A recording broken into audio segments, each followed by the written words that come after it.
네. 이제 하나님의 말씀을 우리 같이 이제 오늘 볼 텐데요. 오늘 챕플 시작합니다. 오늘 챕플의 제목은 그 하나님을 두려워하는 사람들의 행동, 하나님을 두려워하는 사람들의 행동이라는 그런 제목을 잡았고요. 성경 본문은 창세기 22장 12절과 출애굽기 1장 17절입니다. 그 본문은 이따 읽어가면서 우리가 같이 보도록 하겠습니다. 오늘 주제가 말씀한 대로 그 하나님을 두려워함, 좀 어려운 말로 하나님을 경외함이라는 것을 같이 생각해 보려 합니다. 구체적으로는 아까 말했던 하나님을 그 두려워하는 사람들의 어떤 독특한 행동들, 그 부분을 가지고 말씀을 선포합니다. 그 성경의 인물 중에 하나님을 두려워하는 사람들이 많이 있습니다. 성경을 둘로 나누면 하나님을 두려워하는 사람들, 또 그렇지 않은 사람들로 나눠질 수 있겠죠. 오늘 저는 그 하나님을 두려워한 그 세 명을 선정을 했습니다. 그 첫 번째는 아브라함이고, 둘째는 히브리 산파, 그리고 오바댜라는 사람입니다. 이 사람들이 하나님을 두려워해서 한 행동들을 간단히 보도록 하겠습니다. 먼저 하나님을 두려워했던 사람들의 삶을 보기 전에 우리가 기억해야 할 것이 있는데요.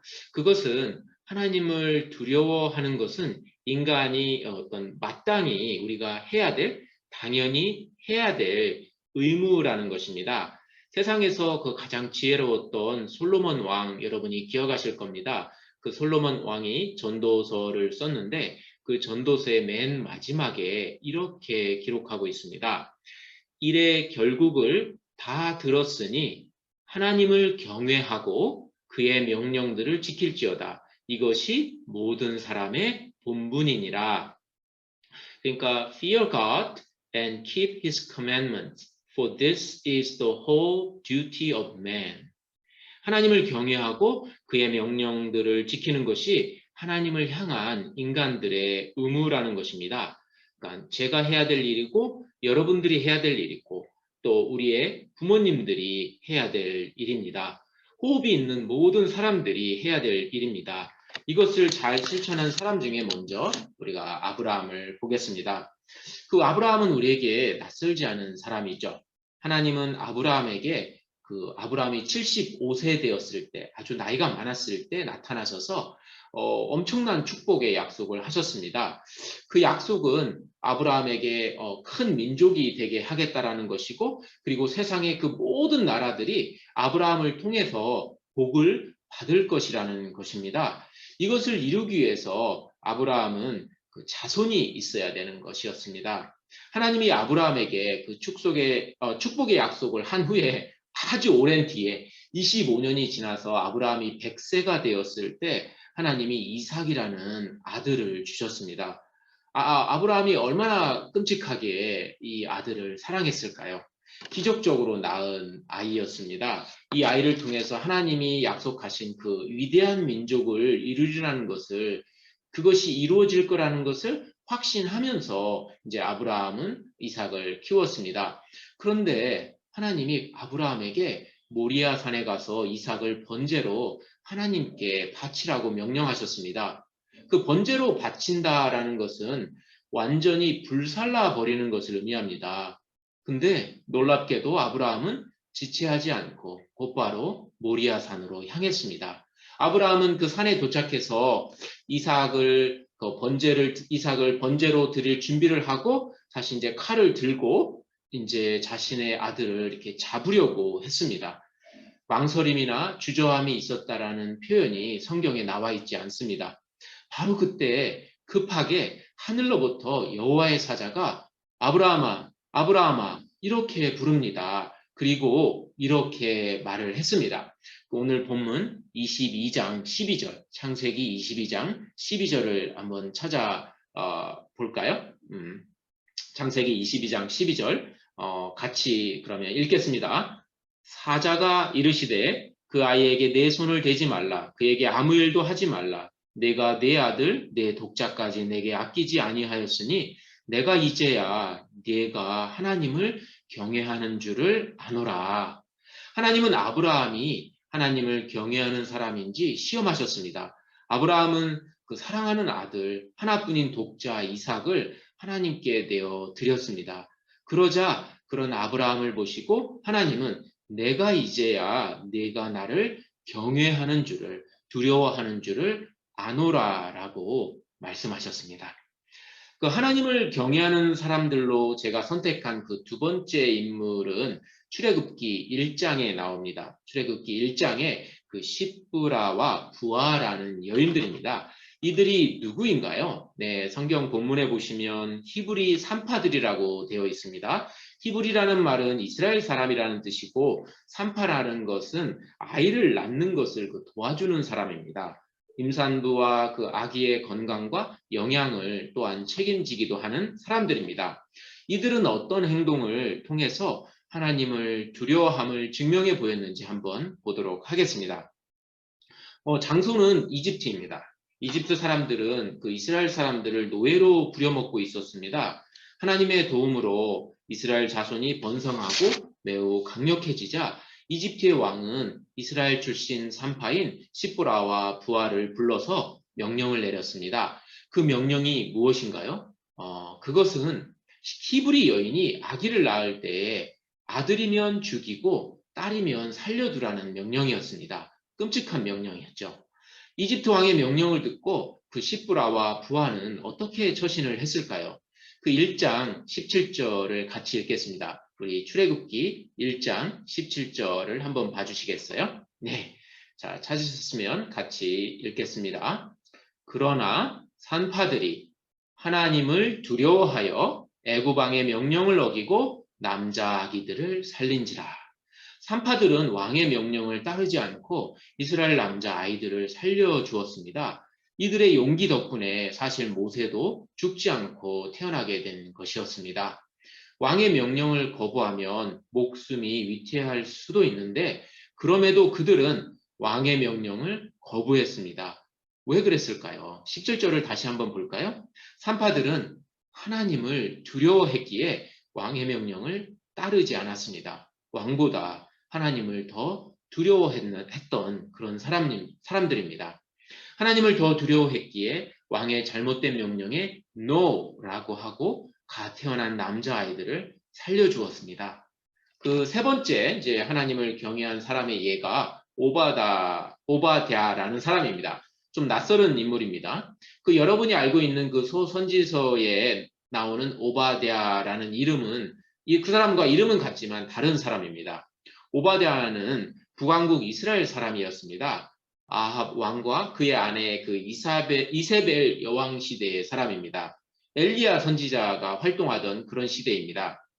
오바댜는 아합 왕의 그 왕궁을 책임지는 최고 관리였습니다. 열왕기상 그 18장 3절에 보면 여호와를 지극히 경외하는 자, 또 12절에는 어려서부터 여호와를 경외하는 자라고 설명하고 있습니다. 그러니까 오바댜는 하나님을 어려서부터 경외하면서 살았던 사람입니다. 그런 사람이 어떤 행동을 했는지 한번 볼까요? 그 18장 4절을 보면 그 아합 왕의 아내 이세벨은 여호와의 그 선지자들을 찾아서 죽였습니다.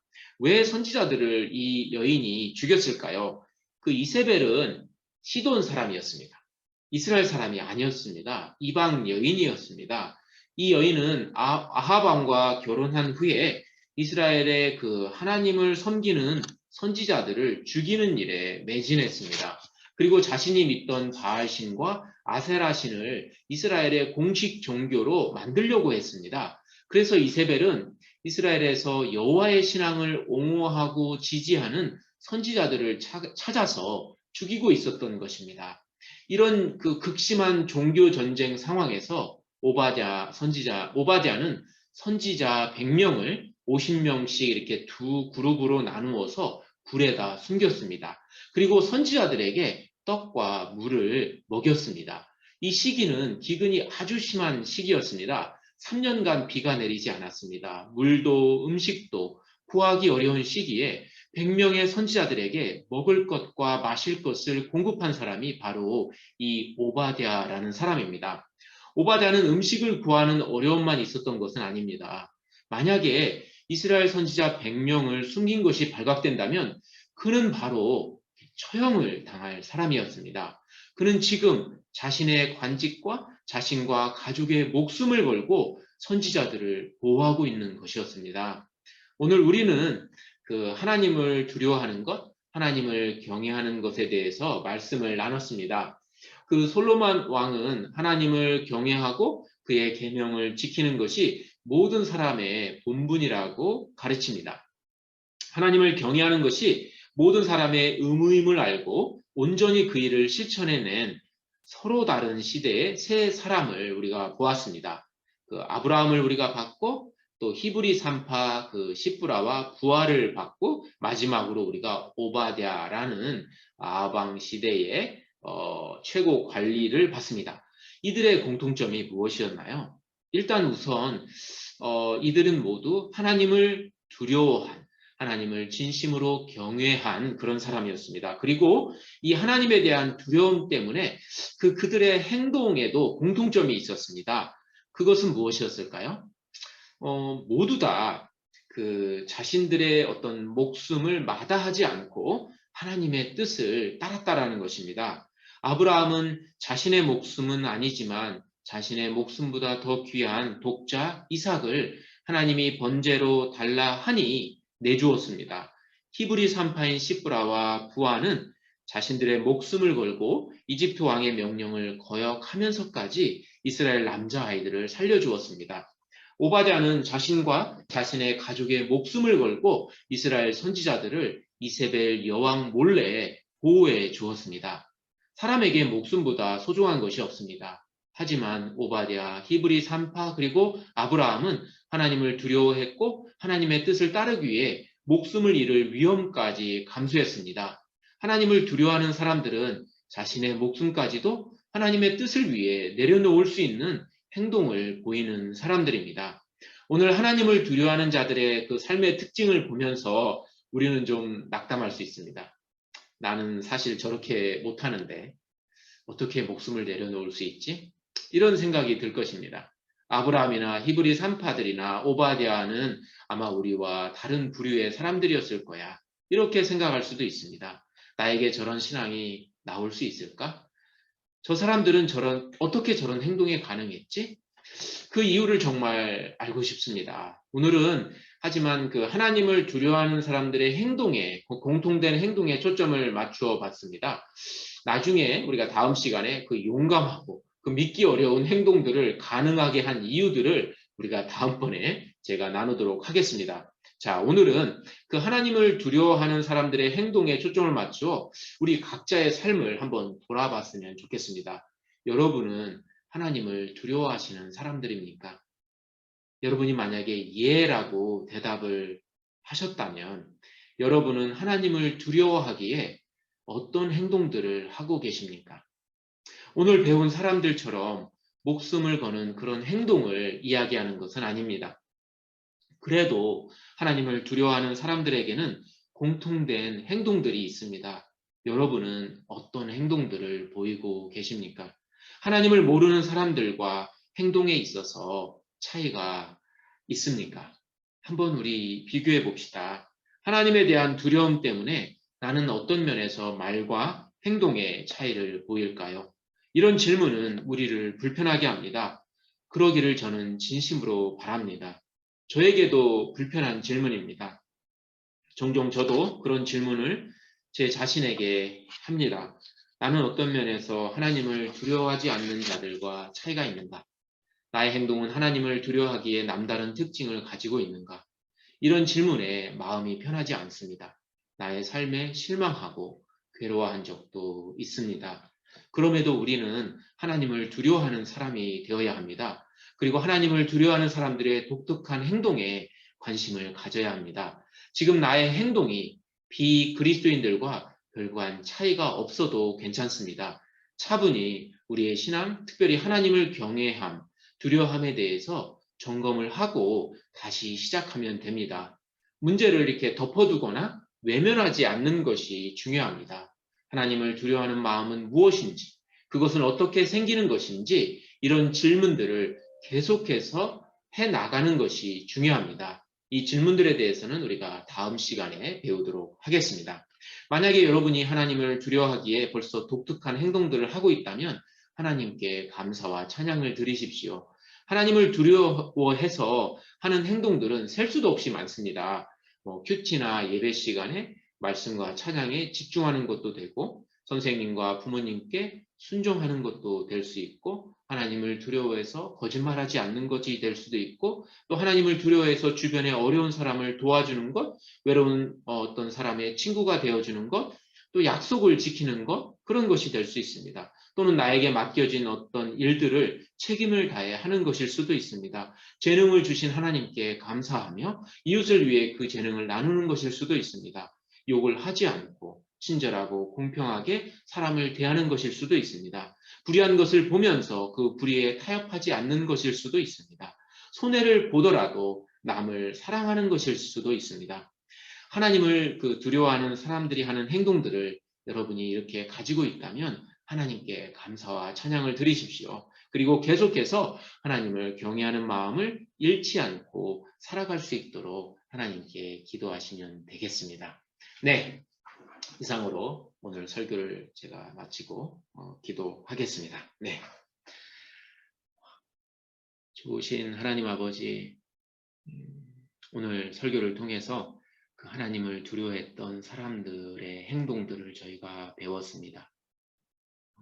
자신들의 목숨이 위험할 수 있는데도 하나님께 순종하고 하나님의 뜻을 먼저 선택한 그런 사람들을 저희가 보았습니다. 하나님, 오늘 이 설교를 듣는 모든 이들에게 하나님을 두려워하는 마음을 그들 마음에 선물로 내려주시기를 원합니다. 하나님을 정말 두려워하는 그런 사람들이 되게 하여 주시옵소서. 우리 수정 비전 공동체 위에 하나님을 두려워함이 가득하게 하여 주시옵소서. 하나님, 주님의 선물을 기대합니다. 우리 모두 하나님을 두려워하는 사람들 되게 하여 주시옵소서. 감사하며 예수님의 이름으로 기도합니다. 아멘. 네, 감사합니다. 오늘 좋은 하루 되십시오.